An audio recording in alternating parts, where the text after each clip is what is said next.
ఆ జిల్లాకు మంత్రి లేరు, ఇన్ఛార్జ్ మంత్రి రారు. మంత్రి లేకపోయినా ఇన్ఛార్జ్ మంత్రి తమ కష్ట నష్టాలు చూస్తారనుకున్నారు. పేదల ప్రతినిధిగా చెప్పే ఇన్ఛార్జ్ మంత్రితో జిల్లా రూపురేఖలే మారిపోతాయని ఆశించారు. కానీ అప్పుడప్పుడు వచ్చే ఇన్ఛార్జ్ మంత్రి తమను కనీసం పట్టించుకోకపోవడంతో అభివృద్ధి పడకేస్తోందని గగ్గోలు పెడుతున్నారు. తమ కష్టం ఎవరికి చెప్పుకోవాలని తలలు పట్టుకుంటున్నారు. అసలే వెనుకబడిన జిల్లా పాలకుల వైఖరితో మరింత వెనుకబడిపోతోందని సొంత పార్టీ నేతలే గుసగుసలాడుకుంటున్నారు. ఇంతకీ సొంత పార్టీ నుంచి నిరసనలు ఎదుర్కొంటున్న ఆ మంత్రి ఎవరో ఇప్పుడు చూద్దాం. ఆదివాసీ నేత, రాష్ట్ర ప్రభుత్వంలో కీలక మంత్రి సీతక్కపై కాంగ్రెస్ పార్టీలోనే విమర్శలు వ్యక్తమవుతున్నాయి. గుమ్మడి వరంగల్ జిల్లాకు చెందిన మంత్రి సీతక్క ఆదివాసీలు ఎక్కువగా నివసించే ఆదిలాబాద్ జిల్లాకు ఇన్ఛార్జ్ గా నియమించారు ముఖ్యమంత్రి రేవంత్. జిల్లా పాలనలో ఇన్ఛార్జ్ మంత్రికి ఎంతో ప్రాధాన్యం ఉండడం, పైగా తమ వర్గానికే చెందిన నేత, పేదల కష్ట నష్టాలు తెలిసిన సీతక్కకు ఇన్ఛార్జ్ మంత్రి బాధ్యతలు అప్పగించడంపై ఉమ్మడి జిల్లాకు చెందిన ప్రజా ప్రతినిధులు అంతా ఆనందం వ్యక్తం చేశారు. వారి అంచనాలు, ఆశలకు తగ్గట్టే తొలినాళ్లలో అందుబాటులో ఉన్న మంత్రి సీతక్క ఏమైందో ఏమో ఈ మధ్య అటువైపే చూడడం మానేశారు అంటున్నారు. దాదాపు 2 నెలలుగా జిల్లాలో మంత్రి అడుగు పెట్టకపోవడంతో చాలా పనులు పెండింగ్ లో పడిపోయినట్లు చెప్తున్నారు. వాస్తవానికి ఉమ్మడి ఆదిలాబాద్ జిల్లాకు చెందిన నేతలు ఎవరూ ప్రస్తుతం రాష్ట్ర మంత్రివర్గంలో లేరు. దీంతో ఉమ్మడి జిల్లా పాలనా వ్యవహారాలన్నీ ఇన్ఛార్జ్ మంత్రిగా సీతక్కే చూసుకోవాల్సి ఉంది. అయితే తన మంత్రిత్వ శాఖ వ్యవహారాలతో పాటు సొంత జిల్లాకే ఎక్కువ ప్రాధాన్యమిస్తున్న సీతక్క ఉమ్మడి ఆదిలాబాద్ పై పెద్దగా దృష్టి పెట్టడం లేదని విమర్శలు వ్యక్తమవుతున్నాయి.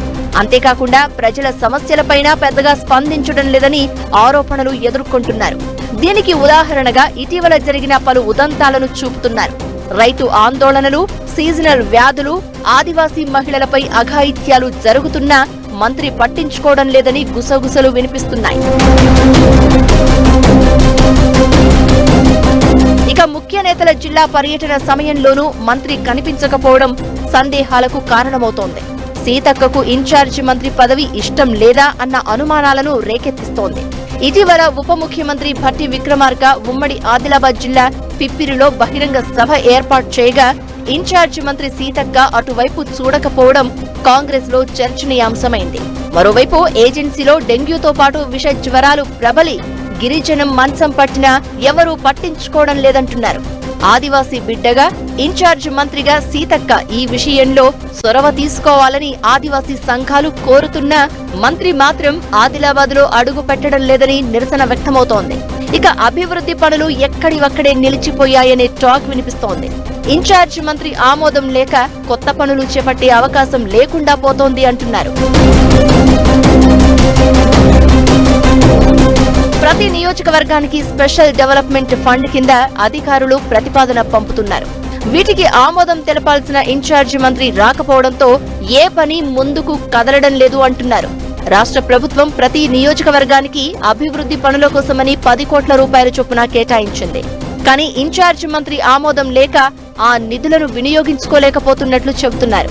ఇదే సమయంలో పనులు చేసిన కాంట్రాక్టర్లకు బిల్లులు అందడం లేదు అంటున్నారు. ఇవన్నీ అవ్వాలంటే ఇన్ఛార్జ్ మంత్రి సంతకం ఉండాల్సిందేనట. కానీ సీతక్క రాకపోవడంతో ఏ పని జరగడం లేదని కాంగ్రెస్ పార్టీ నేతలే వాపోతున్నారు. మొత్తానికి మంత్రి సీతక్క కారణంగా జిల్లా అభివృద్ధి ఆగిపోతోందనే ఆందోళన ఎక్కువగా కనిపిస్తోంది. ప్రతిపక్షంలో ఉండగా అందరికీ అందుబాటులో ఉన్న సీతక్క ఇప్పుడు మంత్రిగా ఆదివాసీల ప్రాంత అభివృద్ధిపై స్లో అయ్యారనే విమర్శలు ఎదుర్కొంటున్నారు.